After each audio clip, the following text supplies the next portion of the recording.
Shalom Bapak Ibu Saudara, puji Tuhan. Hari ini saya ingin menyaksikan perjalanan rohani saya sekeluarga sampai kami memilih ataupun bisa dikatakan berkomitmen untuk berbakti menjadi anggota gereja GTI Meruya ini.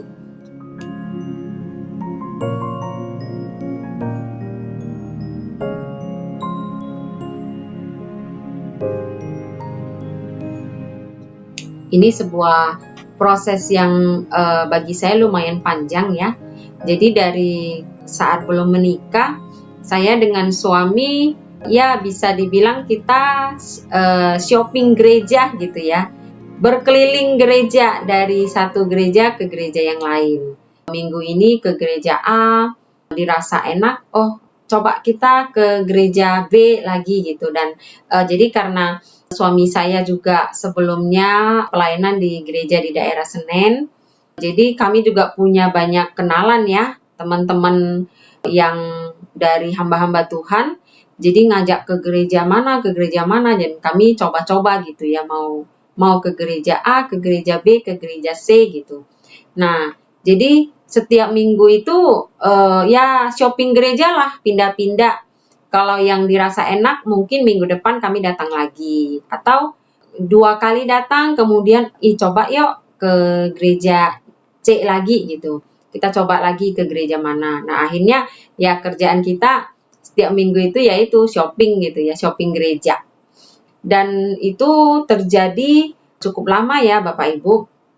Dan saya merasakan dampaknya itu buat kerohanian kami ya gado-gado juga ya jadinya ya. Terus kayaknya juga kayak kalau minggu ini kayaknya lagi malas nih ke gereja karena mau mikir nih mau ke gereja mana lagi gitu ya. Akhirnya kadang-kadang datang, kadang-kadang tidak ke gereja gitu.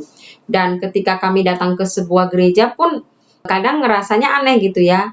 Mungkin ada beberapa orang yang kenal kami, tapi banyak juga orang yang tidak kenal kami. Dan kami juga sama, mungkin kenal beberapa orang, tetapi sebagian besar kami tidak kenal gitu.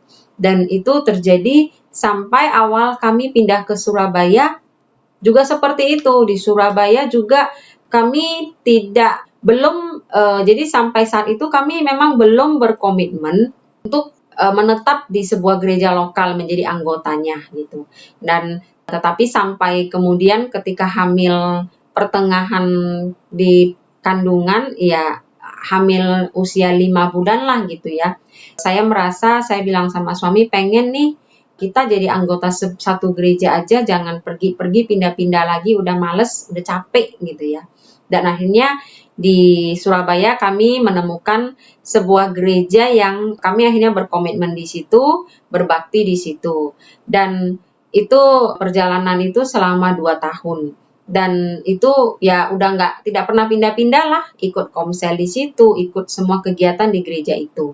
Dan setelah udah menemukan gereja yang tepat, di mana kami akhirnya mau berkomitmen di situ, tiba-tiba suami saya ditarik nih ke Jakarta. Nah, ditarik ke Jakarta, udah sampai di Jakarta, hal yang cukup kami lumayan penting kami bahas juga adalah mau ke gereja mana nih.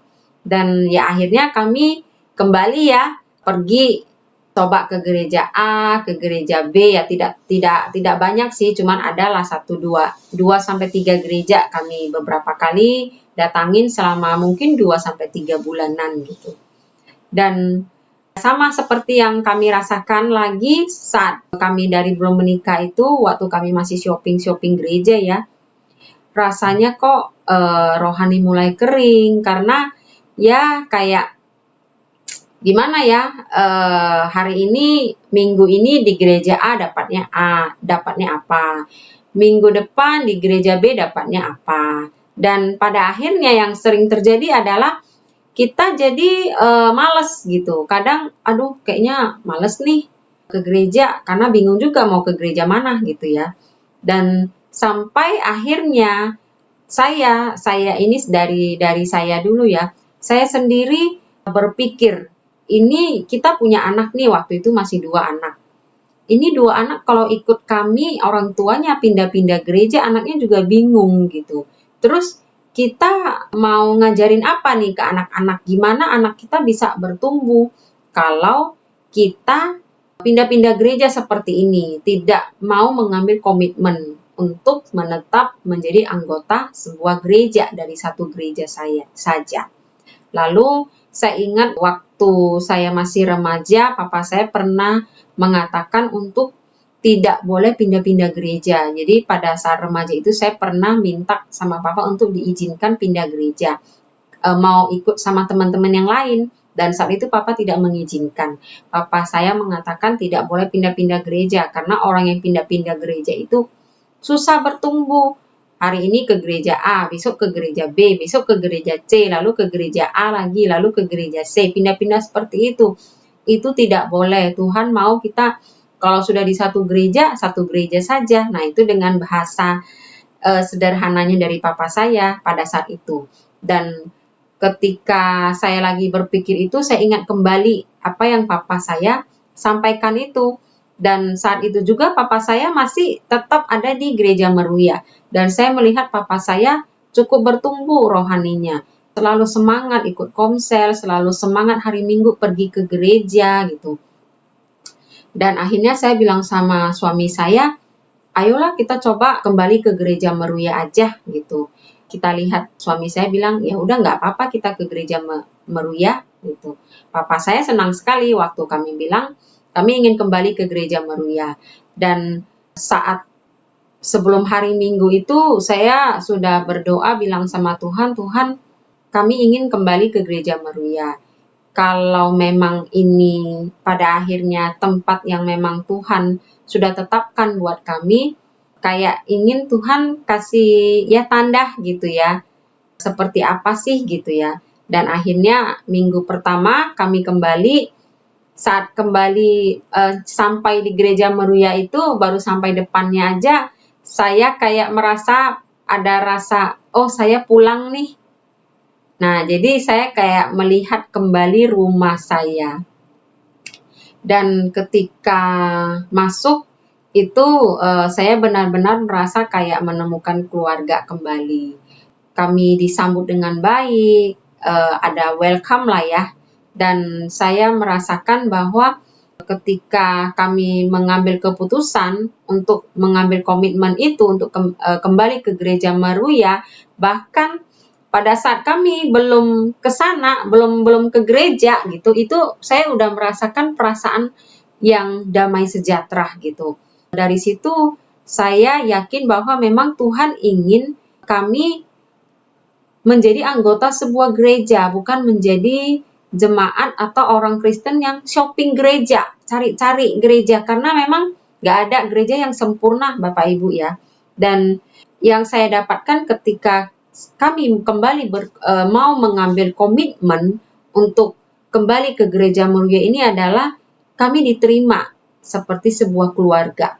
Ada welcome, menemukan kembali keluarga lama gitu ya. Terus kami diberikan kesempatan melayani. Nah, ini hal yang sangat ya cukup inilah ya buat kami, karena sekian tahun kami sudah tidak pernah melayani lagi dalam sebuah gereja. Dan setelah sekian tahun itu dan akhirnya kembali ke gereja Meruya, kami mendapatkan kesempatan yang sangat luas. Gereja sangat memberikan kesempatan untuk kami melayani, bahkan didorong-dorong, yang dimana awal-awal itu saya sempat nolak gitu ya, menjadikan anak sebagai alasan gitu. Dan tetapi ketika pulang kembali ke rumah, saya berdoa, saya merasakan tuntunan Tuhan. Dan saat itu saya berpikir apakah saya masih mau mengeraskan hati ataukah saya mau ikut pimpinan Roh Kudus gitu. Dan akhirnya kami kembali berbicara, berdoa bersama-sama, dan akhirnya kami mengambil keputusan komitmen, sudah apapun yang terjadi kita akan kembali menjadi anggota gereja Meruya. Udah, jangan pergi kemana-mana lagi, nggak usah lihat-lihat yang lain, nggak usah mikir-mikir yang lain lagi. Seperti apapun gereja Meruya ini, disitulah tempat kita. Dan setelah kita berkomitmen benar-benar, akhirnya setiap minggu datang ke gereja, setiap minggu beribadah, rasanya rasa malas beribadah itu kayak tiba-tiba hilang begitu saja gitu. Malah setiap hari weekend, Sabtu gitu ya, sudah semangat banget mau pergi ke gereja, mau bawa anak-anak kami beribadah kepada Tuhan. Hari Sabtu saya sudah semangat ya, malam-malam sudah siapin pakaian anak-anak, sudah siapin tas isi barang-barang anak-anak yang mau dibawa. Malam udah kasih tahu anak-anak, ayo harus tidur lebih cepat. Besok kita mau ke gereja nih. Ayo ajak anak-anak berdoa. Besok pagi saya bangun subuh, mandi, bangunin anak-anak, menyiapkan semuanya dan pergi ke gereja dengan semangat.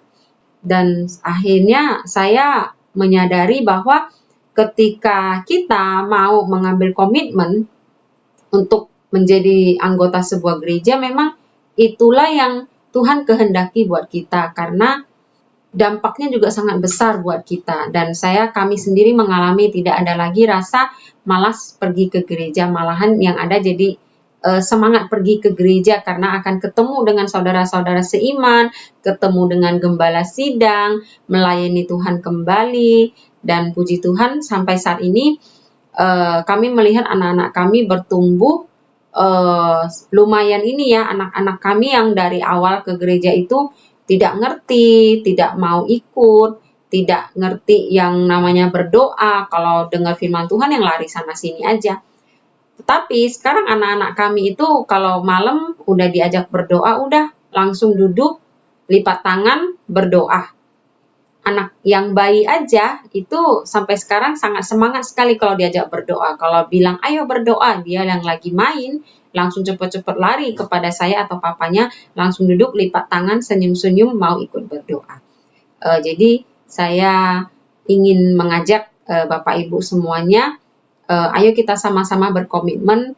Kalau mungkin ada yang masih mikir, oh mau pengen lihat-lihat gereja lain, mau pindah-pindah gereja, tidak usah lagi. Kalau Tuhan sudah menempatkan kita di satu gereja, yakinlah di situ memang tempat kita dan kita akan bertumbuh bersama-sama. Jadi mari kita sama-sama beribadah di Gereja Meruya ini dengan penuh semangat dan bertumbuh secara rohani bersama-sama. Puji Tuhan, haleluya. Shalom Bapak Ibu Saudara-saudara terkasih di dalam Kristus Yesus. Puji nama Tuhan. Hari ini kita kembali dipertemukan di dalam ibadah online, dan saya berdoa, saya berharap dimanapun Bapak Ibu berada ya, baik di dalam ruangan atau di luar ruangan atau di luar pulau, bahkan di luar negeri sekalipun ya, saya berdoa semuanya ada dalam kondisi sehat saja, ada dalam kondisi baik saja, dan yang paling penting adalah ada dalam kondisi tetap bertumbuh di dalam Tuhan. Puji Tuhan. Hari ini kita akan sharing tentang kebenaran firman Tuhan ya, yang diberi judul Menjadi Kumpulan Lilin Natal Meruya, yang natsnya diambil dari Matius 5 ayat 16. Demikian kebenaran firman Tuhan. Demikianlah hendaknya terangmu bercahaya di depan orang, supaya mereka melihat perbuatanmu yang baik dan memuliakan Bapamu yang di surga. Mengawali kebenaran firman Tuhan yang akan saya sampaikan, saya ingin mencoba mengajak Bapak Ibu untuk melihat perilaku seekor binatang ya, yang saya yakin Bapak Ibu pasti cepat nih nebaknya ya. Binatang ini seringkali ada di pekarangan rumah kita. Bahkan dia seringkali hadir nih di rumah atau di ruangan-ruangan tertentu, atau bahkan di sudut-sudut tertentu ya. Atau bahkan dia juga hadir nih di atas meja gitu ya. Ya, bagi Bapak Ibu yang sudah tahu ya, jawabannya good ya. 100 untuk Anda, yes. Binatang tersebut adalah semut ya. Semut ini nggak asing lagi buat kita. Sering banget kita ketemu sama semut ini. Semut ini kan binatang yang kecil nih gitu ya. Tapi seringkali atau banyak kali ya, kehadirannya itu nyebelin ya. Karena apa? Karena bisa merusak pemandangan atau part-part tertentu, ya spot-spot tertentu di rumah kita gitu ya, atau bahkan bisa juga merusak makanan yang ada di atas meja, bahkan yang lebih parah bisa merusak mood ya. Kita nggak selera lagi ya makan makanan yang sudah ada semutnya. Nah, saya ingat dulu waktu sekolah minggu atau mungkin saat ini juga mungkin masih diajarkan ya ke anak-anak sekolah minggu tentang meneladanin perilaku semut yang katanya binatang yang rajin mengumpulkan makanan. Nah, kehidupan semut yang ingin saya ceritakan hari ini adalah tentang perilaku semut ya yang hidupnya secara berkelompok-kelompok. Jadi enggak kehadirannya yang sering kali nyebelin gitu ya. Tapi kehidupannya ya yang secara berkelompok-kelompok. Nah, Bapak Ibu bisa juga search cerita ini di Google ya, jika ingin mempelajari atau melihat kembali ceritanya seperti apa. Nah, semut ini bisa dikatakan sebagai makhluk sosial juga loh, ya sama seperti manusia, sama seperti kita. Ya, mereka ini hidupnya itu bekerja sama ya dalam suatu ekosistem yang sangat terorganisir ya menurut saya. Nah, tujuan semut hidup berkelompok ya adalah untuk bertahan hidup, ya, bertumbuh dan bahkan berkembang biak. Dan memang jika kita perhatikan tidak pernah semut itu berjalan sendirian saja, ya, pasti rame-rame dan itu beriring-iringan, berbaris-barisan. Nah, Bapak Ibu, karena kehidupan ya secara berkelompok ini, setiap semut itu ternyata itu memiliki kelompok masing-masing. Ya, jadi kalau kita lihat ada semut di atas meja itu ada kelompoknya. Kalau ada di sudut ruangan sebelah sana itu ada kelompoknya. Ya, atau di pekarangan rumah itu ada kelompoknya, gitu ya. Jadi punya kelompoknya masing-masing. Nah, lalu bagaimana nih si semut bisa mengenalin anggota kelompoknya? Yang ini kelompok saya, yang itu bukan kelompok saya. Gimana nih caranya?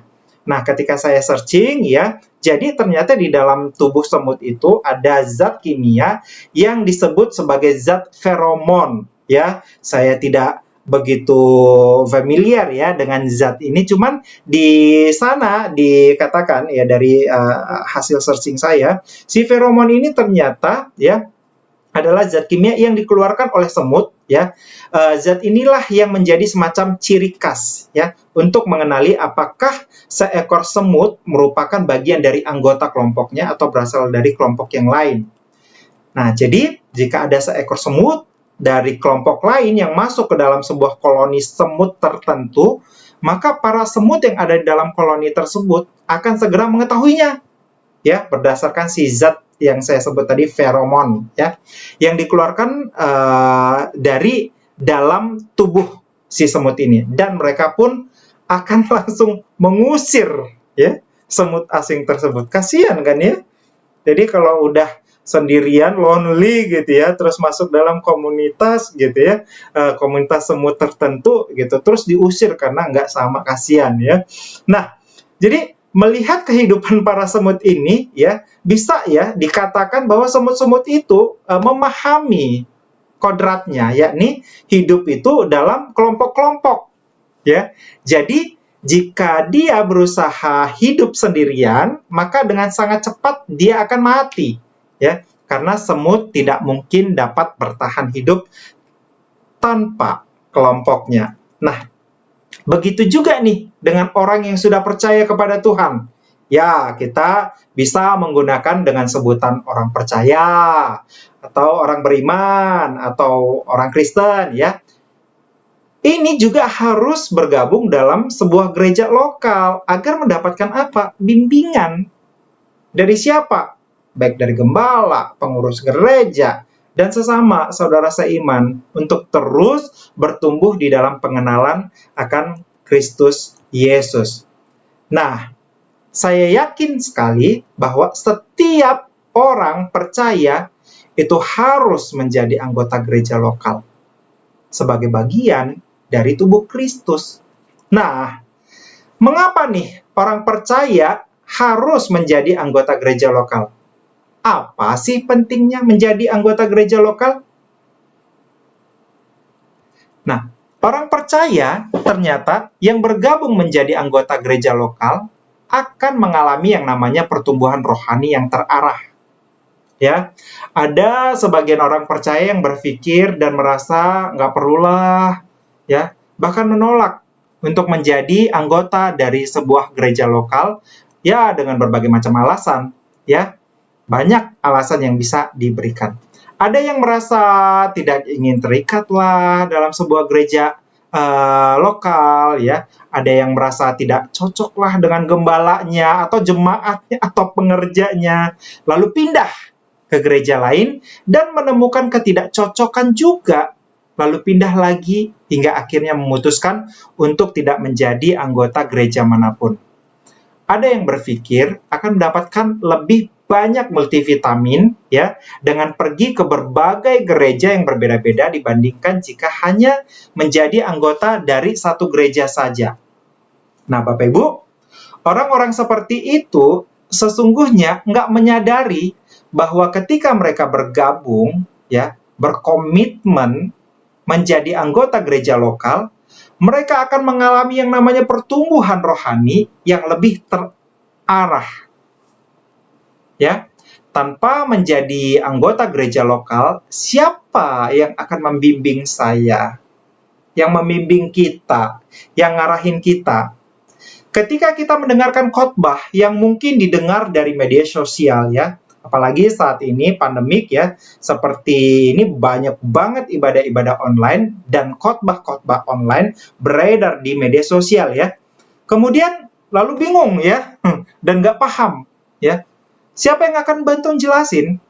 Atau harus tanya pada siapa?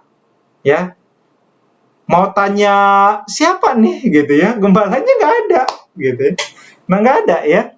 Jadi sementara kita tahu bahwa karena setiap gembala pun hanya bisa fokus ngurusin domba-dombanya saja, yaitu gerejanya, ya. Jadi mau nanya sama siapa? Mau nanya sama gembala ini, gitu.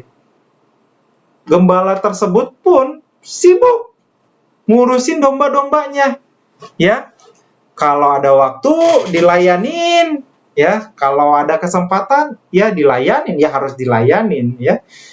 Jika memungkinkan. Tapi bahkan gembala pun dia harus fokus, ya, untuk domba-dombanya. Nah, Pak Presiden Jokowi dalam perayaan Natal Nasional tahun 2020, ya, yang lalu memakai istilah orang-orang percaya, ya, saya, Bapak, Ibu semua yang join dalam ibadah online ini, ya, disebutkan sebagai kumpulan lilin Natal yang akan menerangi bangsa ini. Untuk itu saya berharap umat Kristiani dimanapun berada untuk terus menyalakan lilin-lilin dalam hati, lilin-lilin kebaikan, memberi cahaya dalam kegelapan, membawa semangat baru bahwa kita bisa pulih dan bangkit kembali. Selamat Hari Natal dan Tahun Baru. Semoga cahaya Sang Terang selalu menuntun setiap langkah kita. Jadi nggak cuma nerangin keluarga, ya, atau lingkungan sekitar, tapi nerangin bangsa ini. Nah, saat ini kita juga memakai istilah KLN, ya, tadi singkatan dari kumpulan lilin Natal, ya, menggunakan istilah ini sebagai gereja lokal. Nah, kumpulan lilin Natal ini merupakan sebuah kumpulan, ya, lilin kelompok besar yang harus dibagi lagi menjadi kelompok-kelompok yang lebih kecil. Karena dengan kelompok kecil akan lebih mudah untuk diperhatikan, dibina, diawasi, dibimbing, ya, sama seperti Tuhan Yesus sendiri itu, ya. Waktu itu dia memilih 12 murid, ya, sebagai kelompok kecil untuk diajar, ya, dibimbing, sehingga melalui 12 murid inilah kekristenan tersebar di seluruh dunia. Artinya apa?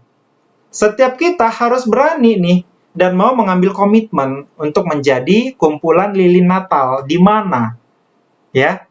Jadi di dalam 1 Korintus 12 ayat 18 berkata, "Tetapi Allah memberikan kepada anggota masing-masing secara khusus, suatu tempat pada tubuh, sama seperti yang dikehendakinya.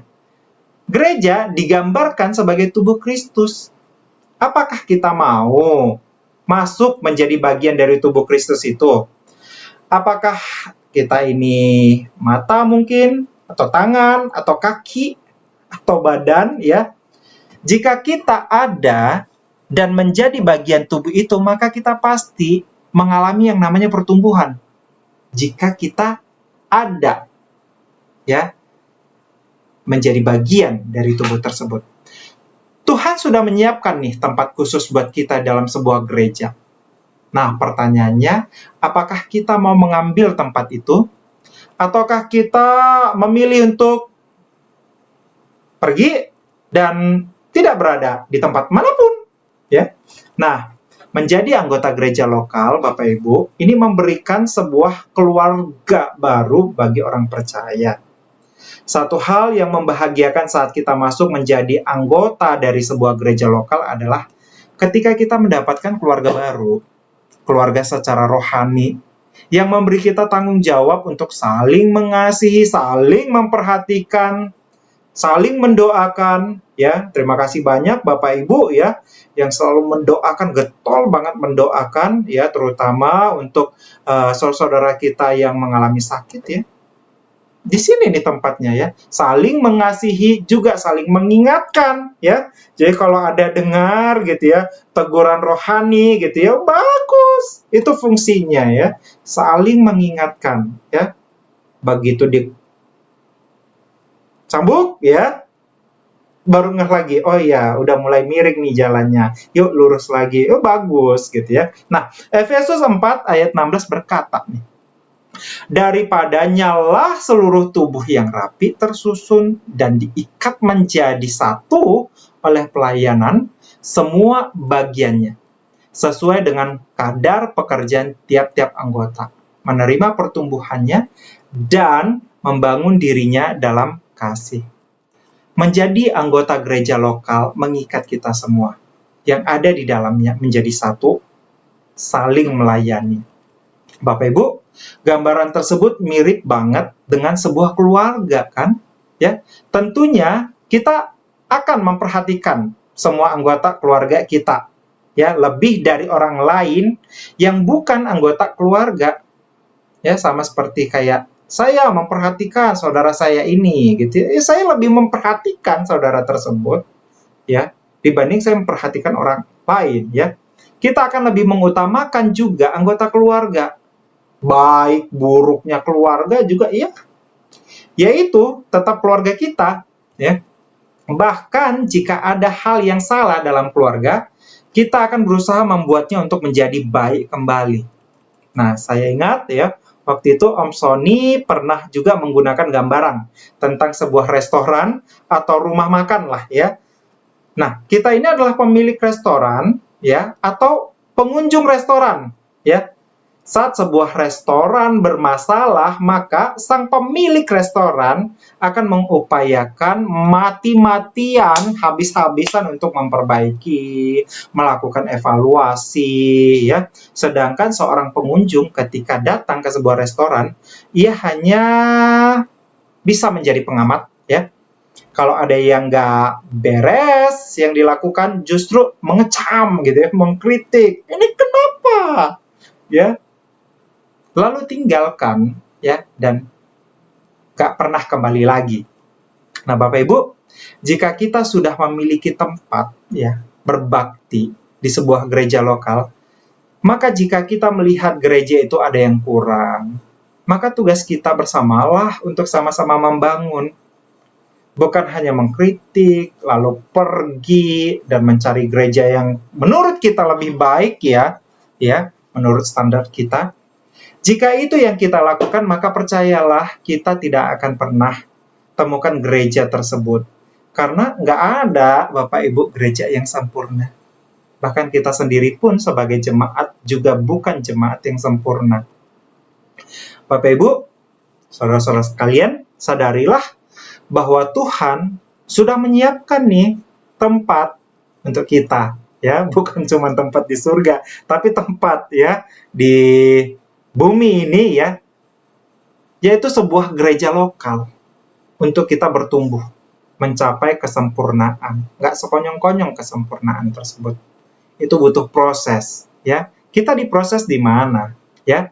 Dan tentunya untuk mencapai kesempurnaan tadi ya, dan memiliki keluarga rohani. Tugas kita sebagai KLN, nih kayaknya kita harus latih lidah nih, ngomong KLN gitu ya. KLN apa gitu? Kumpulan Lilin Natal gitu ya. Nah, tugas Swandi, tugas Bapak Ibu ya, dimanapun berada, sebagai KLN Meruya adalah saling apa? Saling melayani, saling mengasihi, saling memperhatikan, dan sama-sama menjadi terang. Saya udah memperhatikan, tapi saya kok nggak diperhatikan gitu ya. Ada nanti yang punya tugas disuruh Tuhan untuk memperhatikan kita gitu ya. Jadi kita masing-masing punya tugas. Kalau tugas kita untuk memperhatikan, mengasihi, ya just do it ya. Itu tugas yang Tuhan berikan ke kita ya. Nah, Matius 5 ayat 16 tadi seperti yang kita sudah baca di awal gitu ya. Di sana dikatakan, demikianlah hendaknya terangmu bercahaya di depan orang ya. Nggak cuma orang yang ada di luar sana, tapi yang ada dalam rumah kita atau yang ada dalam gereja kita juga gitu ya. Nah, supaya apa? Supaya mereka melihat perbuatanmu yang baik dan memuliakan Bapamu yang di surga.